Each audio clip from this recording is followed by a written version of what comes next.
Nouvelle modification et nomination au sein des forces armées de la République démocratique du Congo. Christian Chiwewe est promu au grade de général d'armée des FARDC alors que Edi Kapen est lui nommé général de brigade des FARDC à titre exceptionnel. Présidentielle de 2023, aucune candidature n'a été rejetée par la CENI qui a rendu publique la liste provisoire des candidats présidents.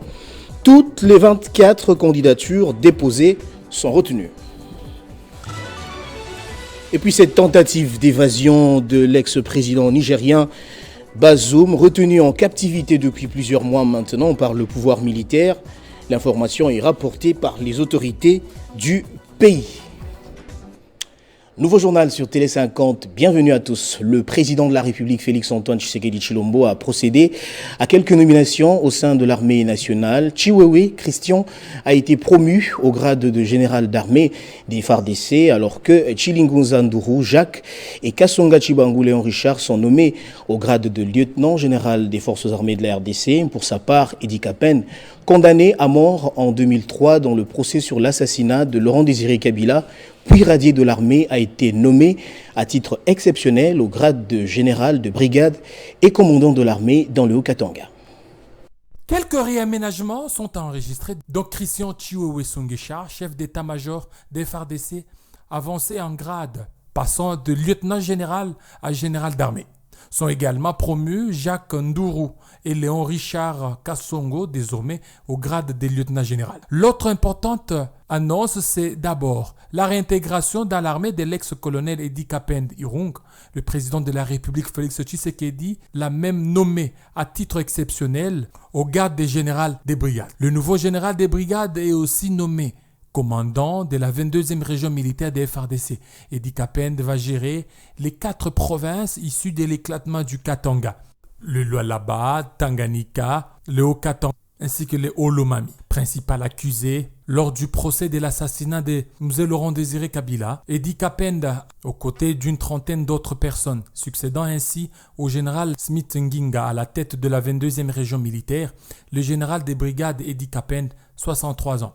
Plusieurs défis à relever les attendent, principalement sur le plan sécuritaire dans un contexte électoral. Il faut noter qu'en 3 ans, le général Chiwewe a gravi tous les échelons d'officiers supérieurs et la création d'une nouvelle fonction assimilation en qualité d'officier.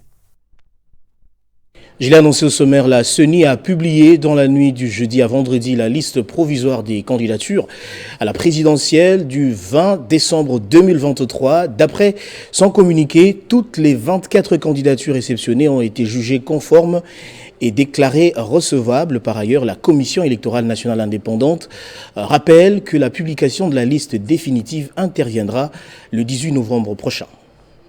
Vu la décision portant convocation de l'électorat et ouverture du bureau de réception et de traitement des candidatures pour l'élection du président de la République, vu la nécessité, après débat et délibération, la Commission électorale nationale indépendante arrête et publie la liste provisoire des candidatures déclarées recevables à l'élection du président de la République. Aucune candidature n'a été déclarée irrecevable. Le membre du bureau ayant en charge l'inscription des candidats ainsi que le secrétaire exécutif national sont chargés, chacun en ce qui le concerne, de l'exécution de la présente décision qui entre en vigueur à la date de sa signature. Poursuivant ce journal, pendant ce temps, construction du centre financier de Kinshasa, les députés nationaux autorisent la ratification du projet de loi portant autorisation de la ratification de l'accord de financement de construction de ce centre imposant dans la capitale. Plusieurs régies financières et autres entreprises y seront logées. Plus de détails dans cet élément. La plénière à la Chambre basse du Parlement a porté sur le projet de loi relatif au bureau d'information sur les crédits ainsi que le projet de loi portant autorisation de ratification de l'accord des financements du 2 juin 2023 conclu entre la République démocratique du Congo et Trade and Development Bank au titre des financements du projet de construction du centre financier de Kinshasa. La finalité du projet est de regrouper l'essentiel des administrations du ministère des Finances, du ministère du Budget, les 3 régies financières qui auront leur administration en totalité ou en partie, ainsi que certaines institutions financières. Rappelons que le débat portait sur le projet de loi des ratifications. Deux tendances se sont dégagées. La première porte un soutien à ce projet et la seconde n'a juré que par son rejet. Simplement parce que ce groupe est d'avis que le Parlement a autorisé la ratification de plusieurs accords de financement qui n'ont produit à ce jour aucun résultat sur le terrain. D'où l'inutilité d'autoriser la ratification d'un énième accord. En répondant sous les bancs aux préoccupations des élus du peuple et pour calmer leurs ardeurs, le ministre des Finances Nicolas Kazadi a annoncé le lancement sous peu des travaux de réhabilitation des différents axes routiers à travers les territoires nationaux, notamment Mbuji-Mayi, Bukavu, Kisangani. Au bout du compte, la plénière a décidé de déroger à l'article 150 de son règlement intérieur, faute de temps. Aussi a-t-elle opté pour le vote in globo des articles de cette loi. Ainsi, ce projet de loi a été adopté à la quasi-unanimité. Et puis la formation des nouveaux policiers antiterroristes se poursuit normalement sous l'œil du patron de la territoriale. Le vice-premier ministre en charge de l'Intérieur et Sécurité, Peter Kazadi, a visité ces nouveaux éléments des forces de l'ordre à qui il a adressé justement quelques paroles d'encouragement. Regardez. Les forces spéciales de la police nationale congolaise affectées à la Légion nationale d'intervention poursuivent leur formation au stade Tata Raphaël à Kinshasa.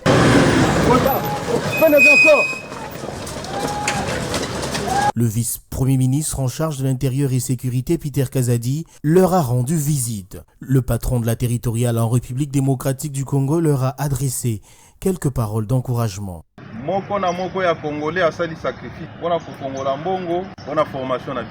Chaque Congolais parmi vous a consenti un sacrifice pour récolter les fonds de votre formation. Vous connaissez pertinemment la mission principale d'un policier, celle de protéger la population ainsi que leurs biens, mais également défendre la patrie. Et vous êtes une unité spéciale, le dernier rempart de la police. J'ai suivi votre formation des mois et j'ai vu des souffrances et des peines que vous avez endurées. Tout cela était justement pour que les enseignements que vous avez eus, vous les mettez au service de la nation. Ça exige la discipline personnelle. Les Congolais ont investi en vous. Le vice-premier ministre en charge de l'Intérieur et Sécurité formule le vœu de voir ces derniers afficher un bon comportement une fois qu'ils seront déployés sur le terrain. Ils vous ont donné les monopoles de la légitime défense, c'est-à-dire votre formation, expérience, ne doivent pas demeurer en vous comme des besoins privés. Vous devez les mettre en pratique dans la mission de la police. Maître Peter Kazadi Kankonde a eu droit à quelques exercices techniques qui ont été exécutés sur place par ces nouveaux policiers en formation. Les syndicats Transparence et Justice sociale a organisé un sit-in devant le ministère des Finances avec ses membres des services centraux de l'enseignement primaire, secondaire et technique pour notamment réclamer le paiement de leur rémunération de plus de 9 mois. Le syndicat dénonce également la brutalité dont il a été victime de la part des agents de l'ordre.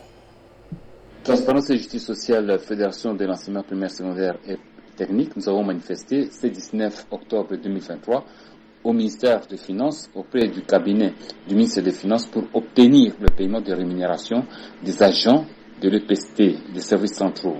Cette manifestation a été rude parce que nous l'avons commencé à 10h et nous l'avons terminé à 23h. Il y a eu des agents qui ont été arrêtés et acheminés au camp de Fungula, d'autres ont été blessés et acheminés à l'hôpital Ngalema, d'autres encore pratiquement ont été dispersés par des gaz lacrymogènes par plusieurs fois, mais du moins les agents étaient téméraires et voulaient à tout prix que le ministre des Finances puisse signer leur rémunération étant donné qu'ils sont 9 mois impayés. En fin de compte, vers 22h, le ministre, par l'intervention de son Excellence, Monsieur le Vice-Premier ministre de la Fonction publique, Jean-Pierre Laou, le ministre des Finances a signé 1 mois de leur rémunération. C'est pourquoi, à ce moment-là, nous avons apaisé les agents et nous les avons demandé de rentrer chacun chez soi, étant donné qu'ils s'étaient décidés de dormir sur place. Ce que nous déplorons, cette rémunération doit être payée de manière normale, par la procédure normale des rémunérations, donc être mécanisée de manière à ce que les agents puissent être payés tous les mois comme dans d'autres ministères. Mais malheureusement, c'est une rémunération qui, jusqu'à ce jour, est payée en mode mise à disposition des fonds que nous déplorons et nous demandons vraiment au gouvernement de faire le mieux pour que cette rémunération soit mécanisée et que ces agents n'aient plus à manifester de temps en temps pour obtenir leur paiement. Parce que, en tout cas, pour obtenir un seul paiement d'un seul mois, ils sont obligés de manifester, de se sacrifier pour que, en fin de compte, le ministère des Finances puisse signer leur dossier. Ce qui n'est pas normal. Le monde célèbre le 20 octobre de chaque année la journée de l'ostéoporose. Il s'agit d'une maladie osseuse qui touche une femme sur 3 après la ménopause. Cette journée vise à sensibiliser un grand nombre sur les enjeux de cette maladie peu connue afin de limiter sa propagation dans le monde. L'ostéoporose, une maladie qui provoque la fragilité des os en les rendant cassants, empêche la création de nouveaux tissus osseux de suivre l'absorption des anciens tissus.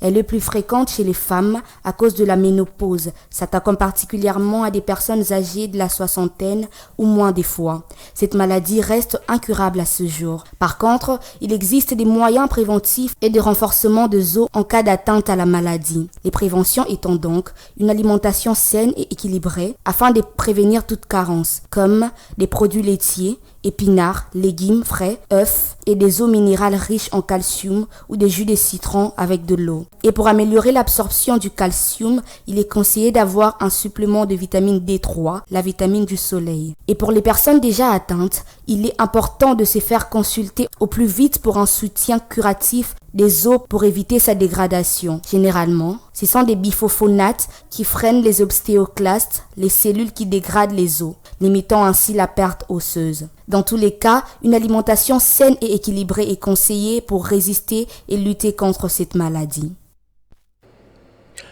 Au Sud Kivu, le gouvernement de la République s'emploie à mettre fin à l'importation des produits agricoles dans les pays voisins et lutter contre l'insécurité alimentaire. Voilà qui justifie le lancement de la campagne agricole saison A 2023-2024. L'activité est couplée d'une distribution des semences et semis symboliques dans les différents sites sous Ata dans la plaine de la Ruzizi. C'est parti pour la campagne agricole saison A 2023-2024 à Mataba, dans le groupement de l'Ouberizi, en territoire d'Ouvira, que les acteurs intervenant dans le domaine agricole se sont déplacés pour marquer d'une empreinte cette cérémonie qui marque le début de la saison A du calendrier agricole et coïncide avec la période des semis. Le ministre provincial de l'Agriculture a brossé succinctement les attentes du gouvernement provincial vis-à-vis de cette campagne qui s'inscrit dans la vision du chef de l'État Félix Antoine Tshisekedi, qui veut que les sols prennent la revanche sur les sous-sols en initiant le projet de l'agenda de transformation agricole ATA DRC afin d'accroître la production agricole en RDC.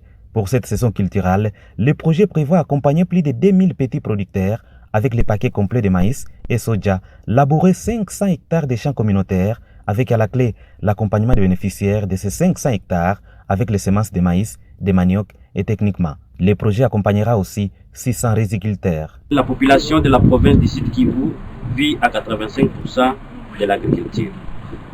À cet effet, le gouvernement provincial s'est engagé à mener les actions vers la relance du secteur de l'agriculture par les actions accompagnant la réforme de ce secteur s'articulant autour de la promotion des mesures incitatives à la production agricole et à la mise en œuvre d'une politique basée sur l'appui direct aux agriculteurs en termes de disponibilisation de semences de première génération améliorées, résistantes aux maladies. Après le lancement, s'en est suivi la distribution des semences, du maïs et du soja, ainsi que des intrants agricoles en faveur des populations locales. Ces activités s'inscrivent dans le cadre du projet de l'agenda de la transformation agricole Une initiative du chef de l'État, Félix-Antoine Tshisekedi, qui est matérialisée par le ministère national de l'Agriculture et de ses partenaires choisis pour la mise en œuvre de ces projets qui sont l'Institut international d'agriculture tropicale, IITA, Bio-Agrobusiness et Ali. Rendons-nous au Niger à présent où le président déchu Mohamed Bazoum est accusé par le pouvoir militaire en place d'une tentative d'évasion jeudi soir. Selon un communiqué des autorités du pays lu à la télévision nationale, le président renversé, sa famille ainsi que 2 cuisiniers et gardes du corps auraient tenté de prendre la fuite vers 3 h du matin, une tentative vaine qui n'a pas atteint son objectif. La ligne de conduite. Déchu de ses fonctions le 26 juillet dernier, le président Mohamed Bazoum a tenté dans la nuit du jeudi 19 octobre de s'évader du lieu de sa détention aux environs de 3 heures en direction du Nigeria. Il était accompagné de sa famille, de ses 2 cuisiniers ainsi que ses 2 éléments de sécurité.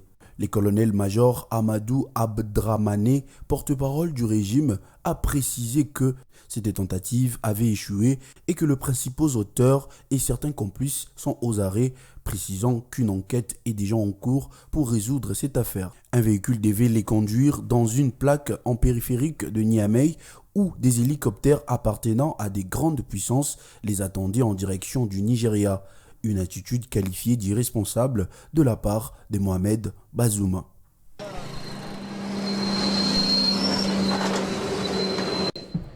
On va prendre les rappels des titres à présent. Nouvelle modification et nomination au sein des forces armées de la RDC. Christian Chiwewe est promu au grade de général d'armée des FARDC, alors qu'Edi Kapen est lui nommé général de brigade des forces armées de la RDC à titre exceptionnel. Présidentielle de 2023, aucune candidature n'a été rejetée par la CENI qui a rendu publique la liste provisoire des candidats présidents. Toutes les 24 candidatures déposées sont retenues. Et puis cette tentative d'évasion de l'ex-président nigérien Bazoum retenu en captivité depuis plusieurs mois maintenant par le pouvoir militaire. L'information est rapportée par les autorités du pays. On va prendre à présent la revue de presse.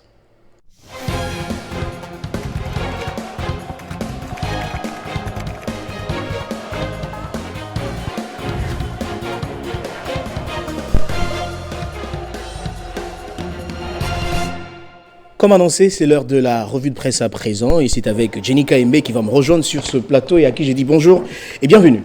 Bonjour Christian, bonjour à tous. Alors le premier sujet que vous avez sélectionné, élection, la CENI lance la campagne de sensibilisation de l'opération d'identification et d'enrôlement des électeurs.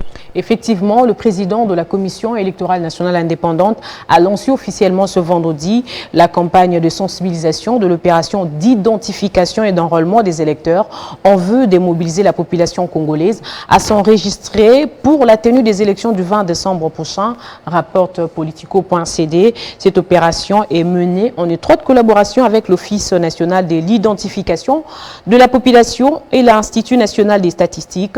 D'après Denis Kadima, cette mutualisation opérationnelle va consister à la mise en commun des ressources humaines, techniques, logistiques et matérielles dédiées à la réalisation des activités communes. Dans cette même veine, le président de la centrale électorale a sollicité l'implication et l'accompagnement de toutes les parties prenantes au processus électoral dans cette mobilisation, sans oublier celles résidant dans les 5 pays sélectionnés, notamment l'Afrique du Sud, la Belgique, le Canada, les États-Unis d'Amérique et la France. C'est pour assurer les succès de l'opération d'identification et d'enrôlement des électeurs afin de permettre à cette institution d'appuyer la démocratie, de constituer un fichier électoral conforme aux normes et standards internationaux plutôt, et délivrer de nouvelles cartes d'électeurs qui dit plus, ces fichiers électoraux sera utile non seulement pour elle, mais aussi à l'ONU lorsqu'il s'agira de poursuivre cette opération de la population et la délivrance de la carte d'identité nationale.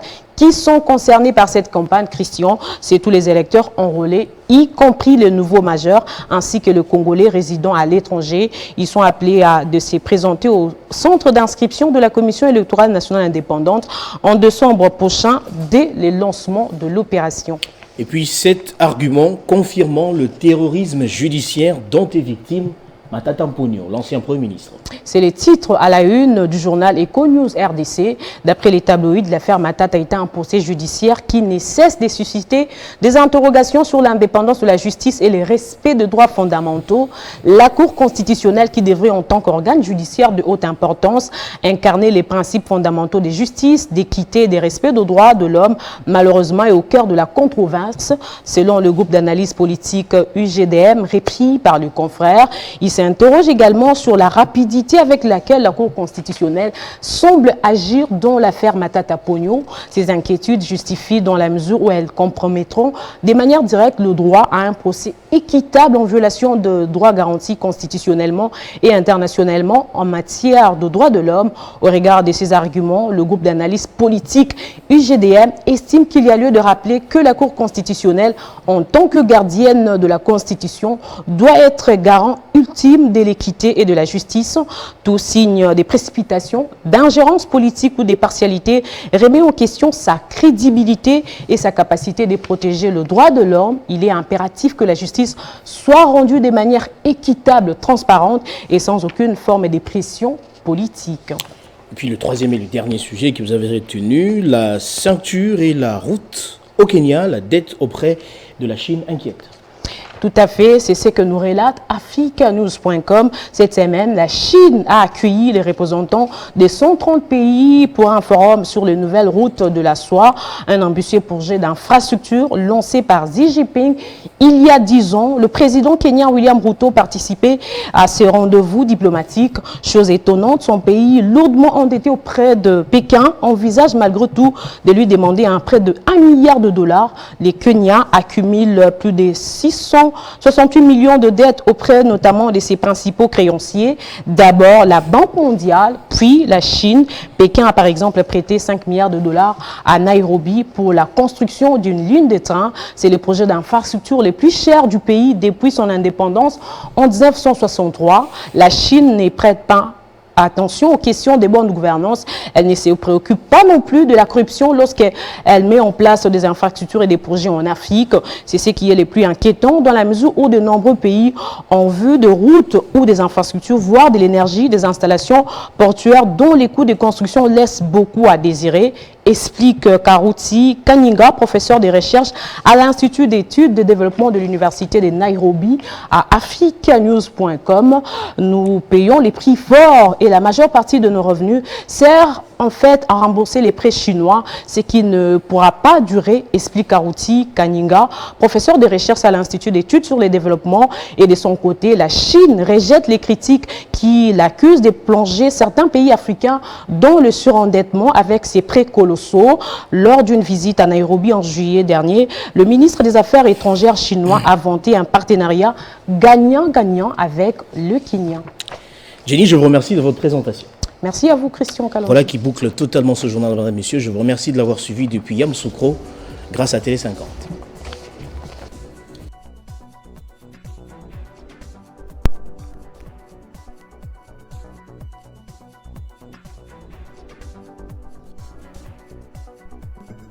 Retrouvez toute l'actualité en continu sur www.tele50.cd.